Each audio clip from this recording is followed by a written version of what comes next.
Welcome back to the garage, ladies and gentlemen. Thank you for tuning back into my channel. I'm Owen Ruth, and this is our new project. It is a 1974 XR75 that was donated to me by my next door neighbor, John. This thing has 100% seen better days, and it could be looking a lot better. This is not going to be a full restoration build because, one, I don't have the budget, and two, I can't really find parts. So first off, we're just going to get this thing running, and then after that we're going to be making major improvements around the bike and cleaning it up. I hope you guys enjoy the series, and without further ado, we'll jump right into it.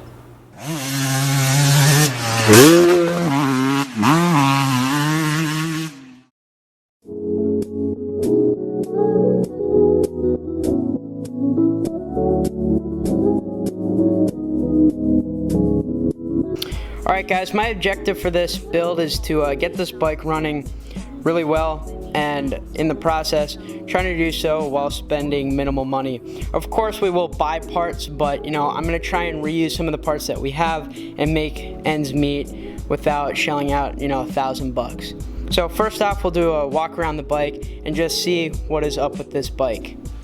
So the first thing is, these grips have seen better days. They're all torn up, they're really crappy, they spin, and I believe that, yeah, they just come off the bars. So a set of grips is definitely going to be, just forget it. A set of grips is going to be necessary.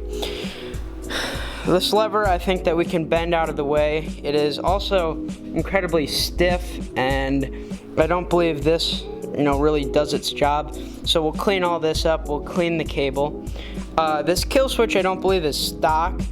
Maybe we'll try and find a different kill switch, not exactly sure, but we'll definitely tidy it up. Bar pad, 100% has seen better days.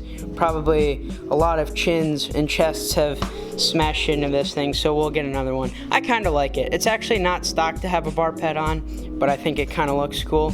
Front brake doesn't really work. It's needs to be adjusted properly. Don't think I'll replace this cable. I think the cable is actually pretty decent itself. But we'll totally clean it up and get the brakes tuned.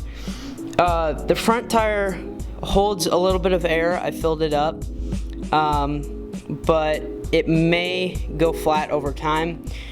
We'll pull all the stickers off of the forks and get that all tidied up. We'll tidy up the brakes, make sure we clean them. We'll take care of the plastic and the number plate. Maybe we'll put some oil in the forks at a later date. This needs to be fixed. Like I said, another grip.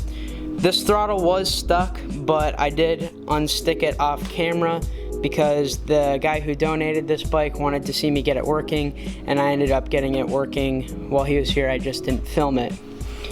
Gas tank, nice solid metal gas tank. It has clean gas in it. Really simple. I just dumped out the old gasoline. Well, I wouldn't say it was gasoline, it was really varnishy, but I dumped that out and I threw some. It's actually sitting out here. Guys, I do not recommend y'all do this. Don't really dump gasoline, but I couldn't exactly get it in my VP cans. But I used some old hardware. I threw some nuts and bolts in there and sloshed it around, and that helps to knock all the rust free from the gas tank.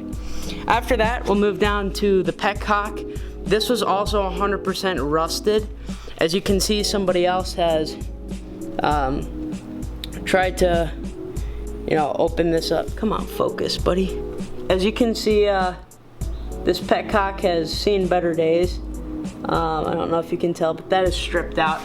I used some heat with a blowtorch, and I managed to break that free and clear it all out. It was 100% rusted closed.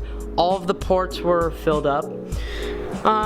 Walking around, the chain is actually not terrible, but it's still pretty bad. It's really rusty. I threw some chain lube on there. I think that we will end up getting new chain and sprockets, but for right now that's okay, and in the future I will lube it up.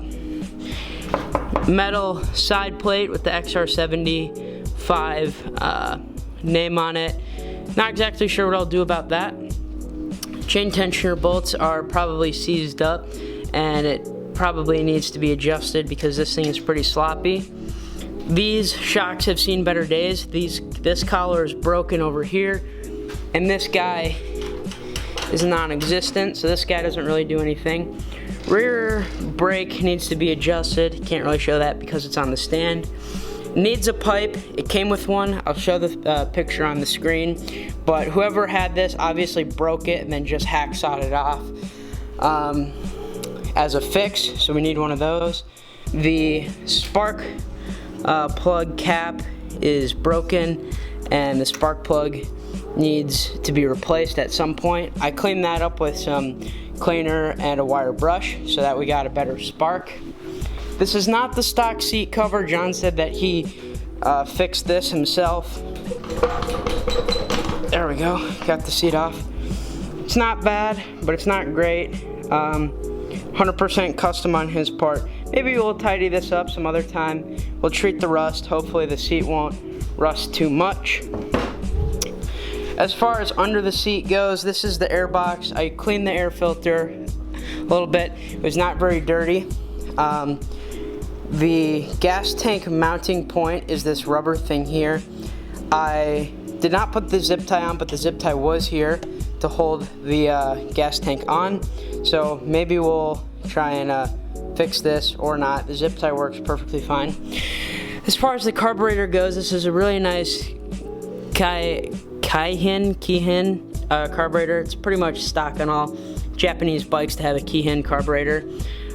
This thing was varnished out. It's actually a really nice design. I bet I could do it right now because this thing is so cooperative. This thing has a bowl that disconnects.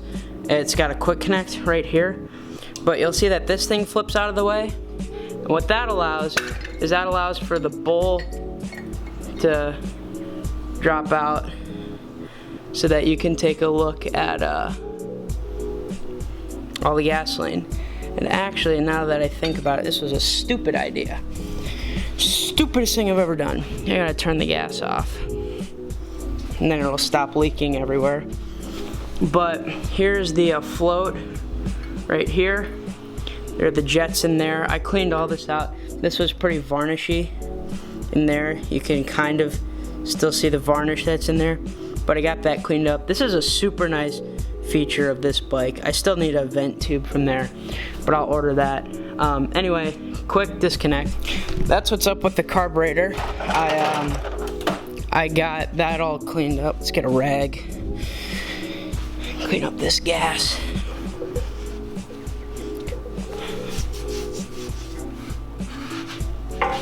Okay. Anyway, I cleaned out the carburetor. Super nice carburetor. In fact, if you go on BBR's website, you can get a Chinese knockoff carburetor that is exactly this thing. I mean, like part for part, it looks the same except for the quick disconnect. I love this carburetor. It's my new favorite carburetor to ever work on.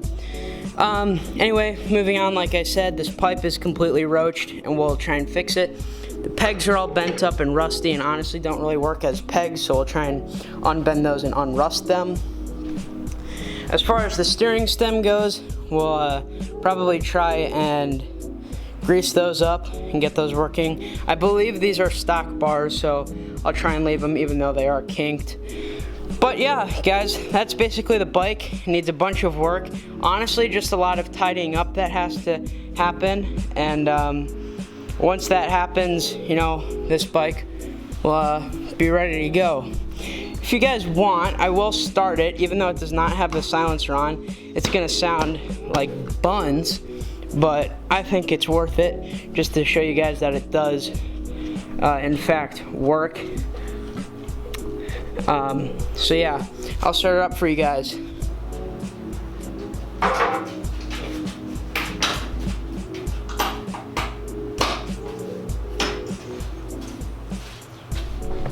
Forgot to mention this to you guys too. I think somebody put this on as a custom part, not exactly sure what that does, but that needs to be fixed. We also do need to get a stock fuel line. I mounted this up with an inline fuel filter. It's really hard to see, but it's back in there just for clean gas. Anyway, I'll get this thing set up and I'll start it for you guys. It's gonna sound like buns, but I honestly don't care.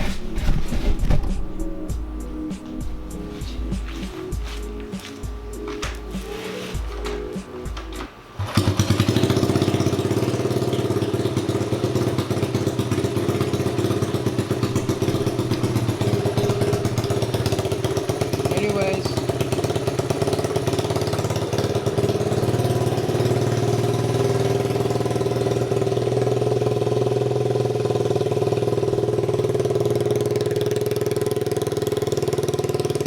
it runs.